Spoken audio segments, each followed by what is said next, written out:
ദൈവത്തിൻ്റെ പരിശുദ്ധമായ നാമം മഹത്വപ്പെടുമാറാകട്ടെ. ദൈനംദിന അപ്പം എന്ന അനുദിന വചനചിന്തയിലേക്ക് ഏവർക്കും സ്വാഗതം. ഇന്ന് നമ്മൾ പ്രാർത്ഥിക്കണോ എന്ന വിഷയത്തെ ആസ്പദമാക്കി ചില കാര്യങ്ങൾ നമുക്ക് ചിന്തിക്കാം. അതിനാധാരമായ ഒരു വാക്യം വായിക്കാം. ദാനിയേൽ 9 3 അപ്പോൾ ഞാൻ ഉപവസിച്ചും രട്ടുടുത്തും വെണ്ണീറിലിരുന്നും കൊണ്ട് പ്രാർത്ഥനയോടും യാചനകളോടും കൂടെ അപേക്ഷിക്കേണ്ടതിന് ദൈവമായ കർത്താവിങ്കിലേക്ക് മുഖം തിരിച്ചു. തിരുവെഴുത്തുകളിൽ രേഖപ്പെടുത്തിയിരിക്കുന്ന നിരവധി പ്രാർത്ഥനകളിൽ ദാനിയേലിന്റെ പ്രാർത്ഥന ഏറ്റവും ആകർഷകമായ ഒന്നായി വേറിട്ട് നിൽക്കുന്നു. അത് ഹൃദയത്തെ ആഴത്തിൽ ഉണർത്തുന്നു.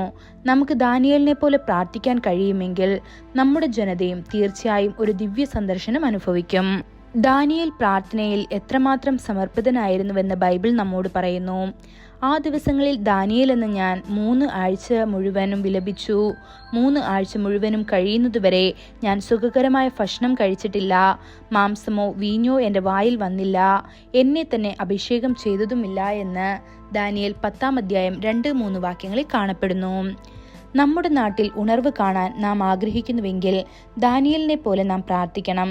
അദ്ദേഹം തീക്ഷ്ണമായി പ്രാർത്ഥിച്ചു. അദ്ദേഹം പാപം ഏറ്റുപറഞ്ഞു, മധ്യസ്ഥത വഹിച്ചു. അദ്ദേഹം കണ്ണുനീരോടും ദുഃഖത്തോടും കൂടി പ്രാർത്ഥിച്ചു. 3 ആഴ്ച മുഴുവൻ അദ്ദേഹം എല്ലാ രുചികരമായ ഭക്ഷണങ്ങളിൽ നിന്നും വിട്ടുനിന്നു. പ്രാർത്ഥനയിൽ ദൈവമുൻപാകെ കിടന്നു. അത്തരം ആത്മാർത്ഥമായ പ്രാർത്ഥനകൾക്ക് ഉത്തരം ലഭിക്കാതിരിക്കില്ല. കണ്ണുനീരോടെ അർപ്പിക്കുന്ന പ്രാർത്ഥനകളെ നമ്മുടെ കൃപയുള്ള കർത്താവ് കാണുന്നു. അവൻ അവയ്ക്ക് വേഗത്തിൽ ഉത്തരം നൽകുന്നു. ഹിസ്കിയ രാജാവിന്റെ പ്രാർത്ഥനയും നോക്കുക. അദ്ദേഹത്തിന് മാരകമായ രോഗം ബാധിച്ചപ്പോൾ പ്രവാചകനായ യെശയ്യാവ് അദ്ദേഹത്തെ സന്ദർശിച്ചു പറഞ്ഞു, നിന്റെ ഭവനം ക്രമപ്പെടുത്തുക, നീ മരിക്കും. യെശയ്യാവ് പോയതിനു ശേഷം ഹിസ്കിയ മുഖം ചുവരിലേക്ക് തിരിച്ച് കരഞ്ഞു. അദ്ദേഹം പ്രാർത്ഥിച്ചു, കർത്താവെ, ഞാൻ എങ്ങനെ സത്യത്തോടും വിശ്വസ്ത ഹൃദയത്തോടും കൂടെ നിന്റെ മുൻപാകെ നടന്നു. നിന്റെ ദൃഷ്ടിയിൽ നല്ലത് മാത്രം ചെയ്തിരിക്കുന്നു എന്ന് ഓർക്കുക എന്ന്. ഇത് യെശയ്യാവ് 38 3 കാണപ്പെടുന്നു. ദൈവം ഉടൻ തന്നെ കണ്ണുനീരോടെ അർപ്പിച്ച പ്രാർത്ഥന കേട്ടു. യെശയ്യാവ് കൊട്ടാരം വിടുന്നതിന് മുൻപ് കർത്താവ് അവനെ തിരികെ വിളിച്ചു. പോയി ഹിസ്കിയാവിനോട് പറയൂ, ഞാൻ നിന്റെ കണ്ണുനീർ കണ്ടു എന്ന്. നിന്റെ ആയുസ്സിനോട് 15 വർഷം കൂടി ഞാൻ കൂട്ടും എന്ന് പറയാൻ പറഞ്ഞു. അത് സങ്കല്പിക്കുക. ദൈവത്തിന്റെ ഒരു തീരുമാനം 5 മിനിറ്റിനുള്ളിൽ മാറി.